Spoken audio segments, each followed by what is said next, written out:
गौरी पुत्र गणेश भगवान की जय। बोलिए सूर्य नारायण भगवान की जय। श्री शिवाय नमस्तुभ्यम। प्रिय भक्तजनों, आज हम इस वीडियो में रविवार व्रत की कथा सुनेंगे। तो आप सभी भक्तजन बड़ी ही श्रद्धा, ध्यान पूर्वक और प्रसन्नचित्त मन से इस कथा को पूरा अवश्य सुनिएगा। तो सभी प्रेम से बोलिए सूर्य नारायण भगवान की जय। एक समय की बात है, एक बार एक ब्राह्मण था। वह सूर्य देव का भक्त था। हर रोज नहाता और सूर्य भगवान की पूजा करता था।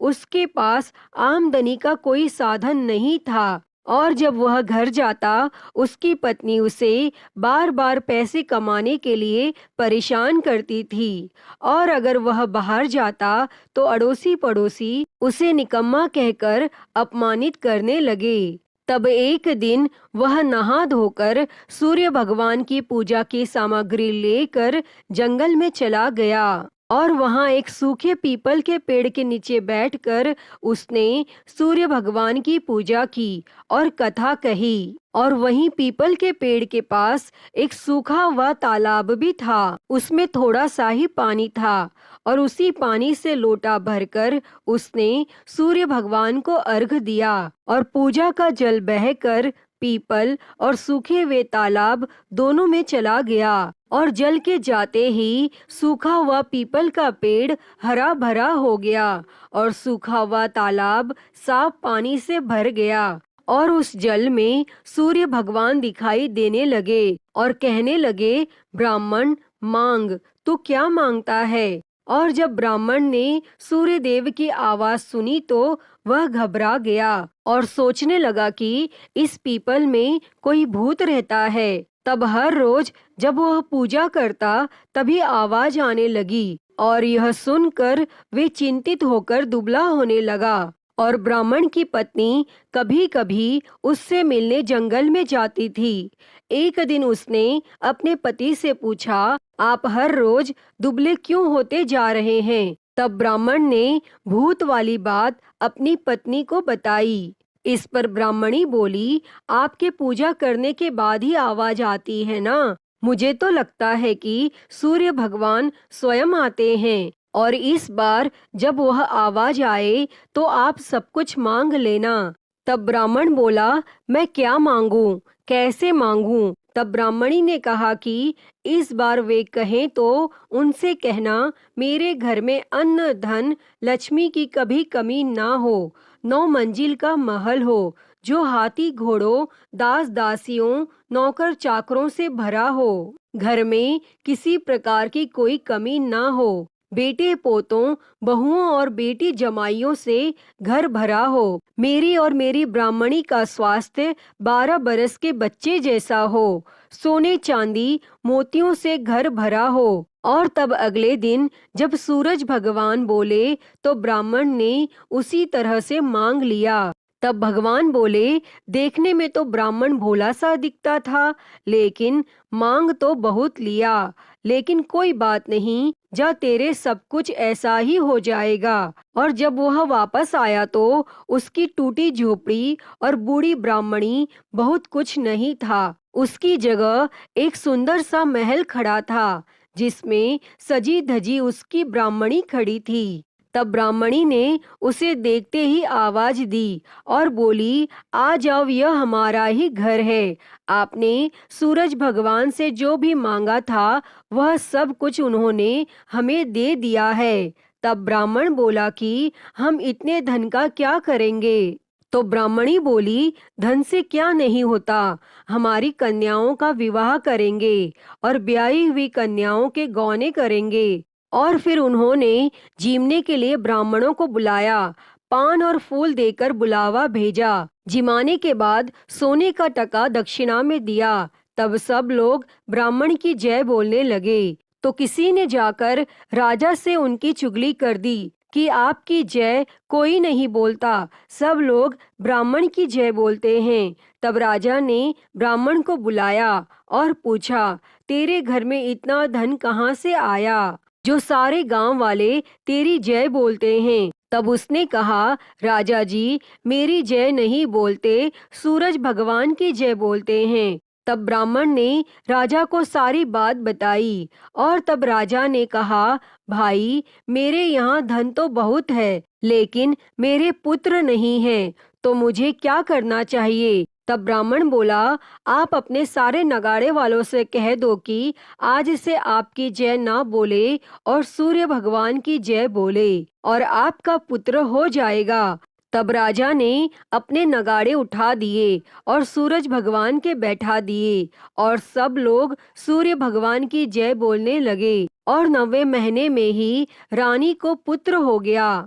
तब राजा ने कहा कि ब्राह्मण को बुलाओ, हम उसे बड़ा करेंगे। तब ब्राह्मण बोला, मुझे बड़ा मत करो, सूरज भगवान को बड़ा करो, वही सबकी मनोकामना पूरी करते हैं, उन्हीं का ध्यान करो, उन्हें ही मनाओ और मन इच्छा फल पाओ। अतः हे सूर्य भगवान जी, जैसा आपने ब्राह्मण और राजा को दिया, वैसा ही इस कथा को कहते, सुनते और हुंकारा भरते सबको देना, सभी की मनोकामनाओं को पूर्ण करना। तो सभी प्रेम से बोलिए, सूर्य भगवान की जय। प्रिय भक्तजनों, आइए अब सुनते हैं सभी मनोकामनाओं को पूरी करने वाली अगली कथा।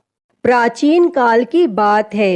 एक नगर में एक बुढ़िया रहती थी। वह हर रविवार को सूर्योदय से पहले उठकर स्नान आदि करके घर के आंगन को गाय के गोबर से लीप कर स्वच्छ करती थी और उसके बाद वह सूर्य देव को अर्घ्य देकर पूजा अर्चना करती थी और फिर भोजन तैयार कर सूर्य भगवान को भोग लगाकर स्वयं भोजन करती थी।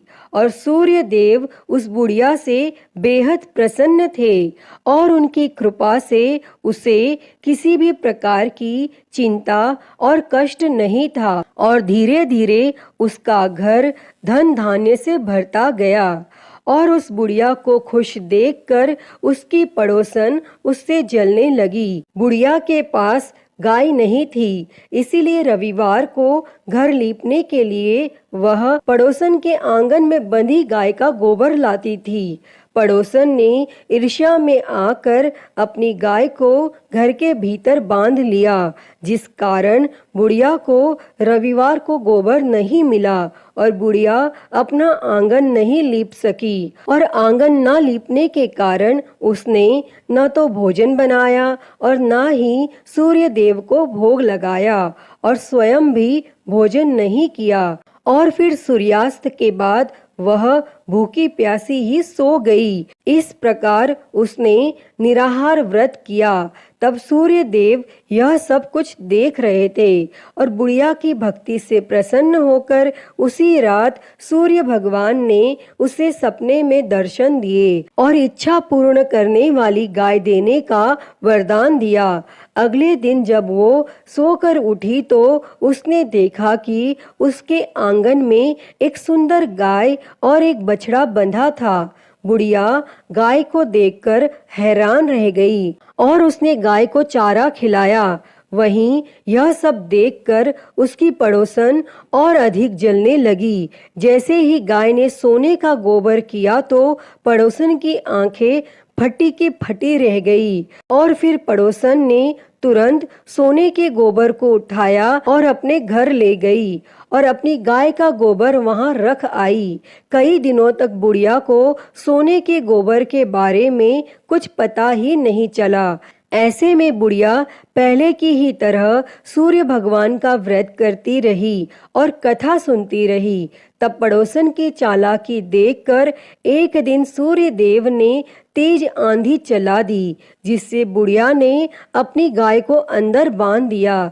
और अगले दिन जब बुढ़िया उठी तो उसने सोने का गोबर देखा।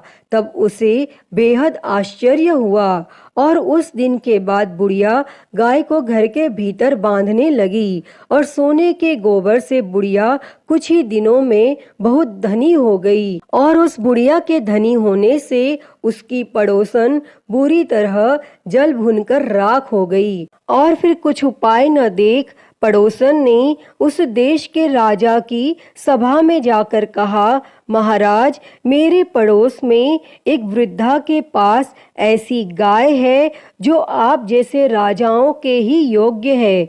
वह नित्य सोने का गोबर देती है। आप उस सोने से प्रजा का पालन करिए। और वह वृद्धा इतने सोने का क्या करेगी? तब राजा ने यह बात सुनकर अपने दूतों को वृद्धा के घर से गाय लाने की आज्ञा दी। और वृद्धा प्रातः ईश्वर का भोग लगा भोजन ग्रहण करने ही जा रही थी कि राजा के दूत गाय खोलकर ले गए। और वह बुढ़िया काफी रोई चिल्लाई, किंतु उन दूतों के समक्ष कोई क्या कहता। और उस दिन उस बुढ़िया ने गाय के वियोग में भोजन भी नहीं खाया और रात भर रो रो कर सूर्य भगवान से गाय को पुनः पाने के लिए प्रार्थना करती रही। और वहां राजा गाय को देखकर बहुत प्रसन्न हुआ। लेकिन सुबह जैसे ही उठा, सारा महल गोबर से भरा दिखाई देने लगा। तब राजा यह देख घबरा गया और सूर्य देव ने रात्रि में राजा को स्वप्न में दर्शन देते हुए कहा कि हे राजा, गाय उस बुढ़िया को लौटाने में ही तेरा भला है। उसके रविवार के व्रत से प्रसन्न होकर मैंने उसे गाय दी थी। तब प्रातः होते ही राजा ने उस बुढ़िया को बुलाकर बहुत से धन के साथ सम्मान सहित गाय और बछड़ा लौटा दिया और उसकी पड़ोसन को बुलाकर उसे उचित दंड दिया। और इतना करने के बाद राजा के महल से गंदगी दूर हो गई। तब उसी दिन से राजा ने नगरवासियों को आदेश दिया कि राज्य की तथा अपनी समस्त मनोकामनाओं की पूर्ति के लिए रविवार का व्रत रखा करो। तब व्रत करने से नगर के लोग सुखी जीवन व्यतीत करने लगे। कोई भी बीमारी तथा प्रकृति का प्रकोप उस नगर पर नहीं होता था। सारी प्रजा सुख से रहने लगी। अतः हे सूर्य देव जी, जैसी कृपा आपने उस बुढ़िया पर की, वैसी ही कृपा इस कथा को कहते, सुनते और हुंकारा भरते सब पर करना। तो सभी प्रेम से बोलिए सूर्य भगवान की जय।